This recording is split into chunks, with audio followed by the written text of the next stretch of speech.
France, les voiries changent complètement de visage. On cite un exemple, l'avenue de la République, désormais plus de stationnement prolongé ou anarchique, non plus de petits commerces sur la chaussée.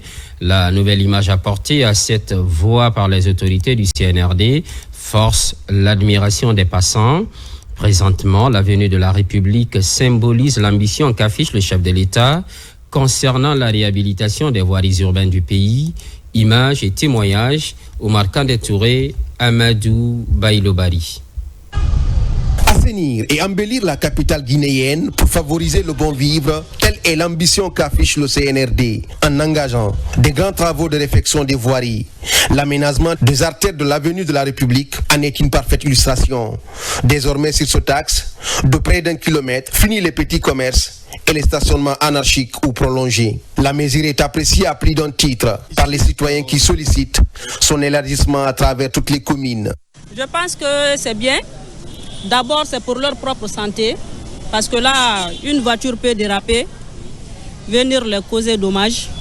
Donc, le fait de les enlever ici, c'est vrai que ça fait mal. C'est ici qu'ils gagnent leur pain, mais aussi il y a leur santé qui est là. Donc, si ils sont déguerpis de là et que l'endroit est aéré, c'est joli, je pense que c'est meilleur aussi. L'aménagement des artères répond à un aménagement globalisé, généralisé, initié par le gouvernement. Donc il répond à un souci de donner une allure à notre capitale. C'est des travaux qui ont embelli la ville de Conakry. On se sent bien. On revient à Conakry de l'ère du temps. On est très heureux. C'est fleuri un peu partout. Cette avenue aérée et décorée ne laisse aucun passant indifférent. Selon les autorités de régulation de la circulation, des moyens coercitifs seront mis en application pour faire face aux contrevenants. C'est apprécié par tout le monde. Mais avant, les gens garaient n'importe comment. On ne savait même pas où on partait. Maintenant, on a reçu l'instruction de dégager. On a dégagé. Ce n'est pas un feuille de paille, ça continue. Au-delà de l'aspect esthétique, cette restauration des artères de l'avenue de la République concourt avec la sécurité et la santé publique des citoyens. Elle répond également à une posture d'élégance qui cadre avec les aspirations de Conakry, ville propre. Par ailleurs, changement climatique, les efforts de lutte se multiplient et cela conformément aux engagements de la Guinée. Le défi est de réduire drastiquement les émissions de gaz à effet de serre. Conakry n'est pas à la traîne. On note quelques avancées majeures, tant en sensibilisation qu'en action sur le terrain. Ousmane Ba. La Guinée est dans une dynamique d'honorer ses engagements en faveur du climat conformément à l'accord de Paris. Ici, les parties prenantes sont outillées des techniques du projet Initiative pour la transparence renforcée sur l'action climatique ICAT. Une formation des cadres pour mieux évaluer l'impact des politiques nationales et actions climatiques.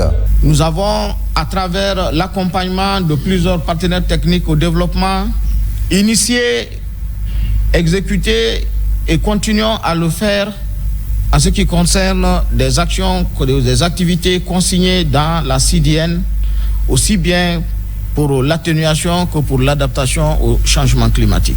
Mais notre capacité à évaluer ces efforts sur le terrain avec des outils appropriés afin d'assurer une transparence de nos déclarations reste encore limitée. C'est pour cela que le présent atelier vient nous donner un grand souffle, un grand soutien nous permettant d'être encore plus efficaces à cet effet. Ce renforcement de capacité est un soutien pratique adapté aux besoins du pays. Des méthodologies et outils applicables à l'échelle globale. Dans le cadre de la mise en œuvre de l'accord de Paris, les pays sont invités à produire leurs rapports biennaux de transparence. Donc la Guinée a sollicité auprès du secrétariat de cette initiative d'accompagner la Guinée dans le cadre de renforcement de capacité sur les outils de l'évaluation de notre contribution déterminée au niveau national, des inventaires des gaz à effet de serre. Ceci implique par exemple l'établissement d'arrangements institutionnels pour collecter les données nécessaires au calcul correspondant aux réductions des émissions de gaz à effet de serre. Ça implique l'établissement de méthodologies, ça implique l'établissement également de cadres légaux. Déjà, les cadres sont formés à l'utilisation d'autres outils tels que le GACMO. Un outil pour évaluer la contribution déterminée au niveau national, la CDN. Après l'accord de Paris, 54 pays, y compris la Guinée, ont sollicité auprès des Nations Unies la formation au projet ICAT, ce qui pourrait contribuer considérablement à la réduction de l'émission de gaz à effet de serre. Lutte contre les risques environnementaux et sociaux, la problématique mobilise des cadres des départements des télécommunications et de l'environnement. C'est dans la commune urbaine de Manéa. Il est question de renforcer les capacités opérationnelles de ces acteurs sur le contenu de la sauvegarde environnementale et sociale. Ici à Gaba. Dans les chantiers de transformation numérique, les risques environnementaux et sociaux sont constatés par endroits. À Manéa, les acteurs du secteur se retrouvent pour discuter des solutions à ce phénomène grandissant. Ils optent pour le renforcement de capacités sur le contenu des instruments de sauvegarde environnementale et sociale. Le projet Wardib, c'est l'intégration à la dimension numérique. Dans ça, il y a des activités qui vont être entreprises par le projet, notamment ici, la pose des câbles sous-marins terrestres, également l'installation des stations d'atterrissage. Donc, qui va générer, lors des poses de nos câbles, ça peut générer des impacts sociaux. La question d'études environnementales et de sauvegarde environnementale et sociale est une question cruciale pour nous. Parce que dans toutes nos activités, il faut qu'on préserve l'environnement. Et ici, il faut qu'on fasse attention aussi au côté social. Donc c'est ce qui nous amène, n'est-ce pas, à participer à cet événement. Les travaux sont mis en œuvre par Wardip, un projet de transformation pour l'Afrique. Pendant quelques jours, ces cadres vont renforcer leur capacité opérationnelle dans la gestion durable de l'environnement. Il y a des directions qui sont bénéficiaires de ces projets qui vont travailler sur ce projet. Donc il est pour nous question de renforcer les capacités afin que ces directions intègrent ces dimensions dans leurs activités au quotidien. D'où cette formation qui va leur permettre de comprendre les enjeux environnementaux et sociaux qui sont liés au projet et ensuite, lors de la mise en œuvre, pour qu'on fasse attention pour ne pas qu'il y ait des impacts négatifs sur la santé, la sécurité des communautés d'accueil et aussi des employés, et notamment la destruction de la biodiversité. Outre ces séances de renforcement de capacité de ces acteurs, d'autres actions sont envisagées par le projet Wardip. Les participants sont principalement venus des ministères des télécommunications et de l'environnement. On prend la route de la baie. Santé en milieu carcéral, une campagne de sensibilisation et de vaccination a touché la prison de la région. Elle est axée sur la Covid-19. Couplé au dépistage du paludisme, le traitement est gratuit et profite à plus de 270 détenus, hommes et femmes. Un appui technique de l'USAID à travers le projet Notre Santé.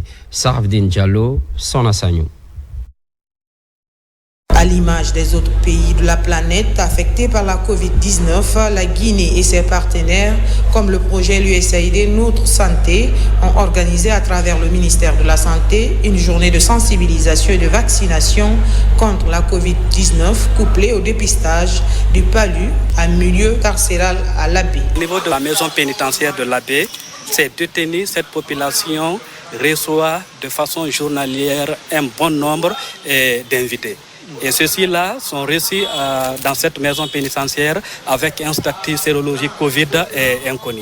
Donc c'est pour cette raison, nous avons, comme la santé de tous compte dans le projet Notre Santé, il est vraiment important de protéger cette population vulnérable contre cette pandémie qui ne fait que perdurer dans notre pays.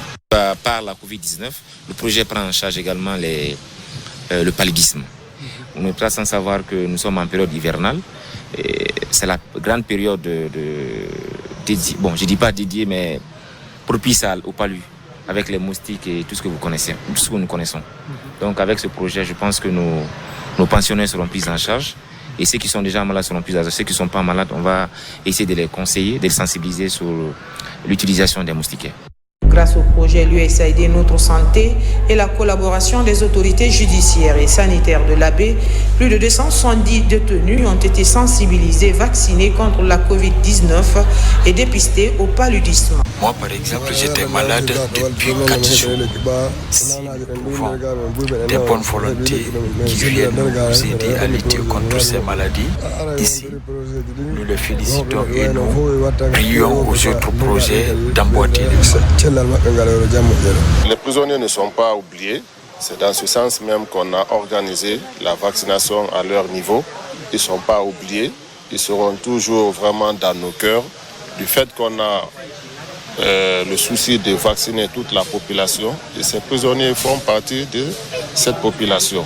Cette journée de prévention contre la Covid et le palu en milieu carcéral a été réalisée par le centre de santé de l'Eissaré et saluée par les autorités et les détenus. Tous ont plaidé pour son extension aux autres prisons du pays. Retour à Conakry, commune de Matam, visite des espaces de commerce. La délégation spéciale encourage les bonnes pratiques dans les différents marchés. Il s'agit pour elle aussi de s'enquérir des réalités sur place, une des activités qui relève des prérogatives de la mairie de Matam. Marwan Kamara. La délégation spéciale de Matam poursuit sa série de visites dans les différents marchés de sa juridiction. Pour cette troisième étape, ce sont les marchés de Bonfi, Koleya et marché Mbalia de Madina qui sont sillonnés par les autorités communales de Matam. Seul objectif, connaître les besoins et sensibiliser les commerçants pour le vivre ensemble. Entamé depuis quelques semaines, tout ça s'inscrit dans la mission qui nous a été confiée par le CNRD, à sa tête le président général de corps d'armée Mamadi Doumbouya, d'apporter les solutions aux problèmes qu'ils ont par endroit. Nous avons vu qu'il y a beaucoup de problèmes dans plusieurs marchés, mais précisément le marché le plus vieux, qui est le marché de Mbalia, a besoin de réhabilitation. On est très heureux de recevoir monsieur le maire et il a l'intention, et on souhaite que Dieu lui donne la force et venir nous aider à construire ça. Si c'est bien réparé, c'est construit, les femmes ne vont pas rester sur la route. La délégation spéciale de Matam est accueillie par ses commerçants dans une ambiance festive.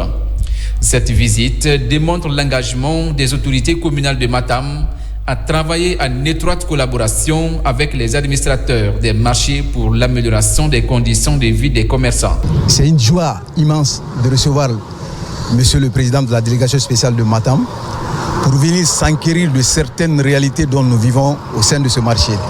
Et puis prendre des dispositions futures à ce que les conditions de vie de ce marché soient améliorées. Le centre de santé de Madina est la dernière étape de ce périple. Une occasion pour la délégation spéciale de s'enquérir de l'état de cette structure sanitaire afin de mieux apporter son soutien pour l'amélioration de la qualité des soins des populations. Merci d'être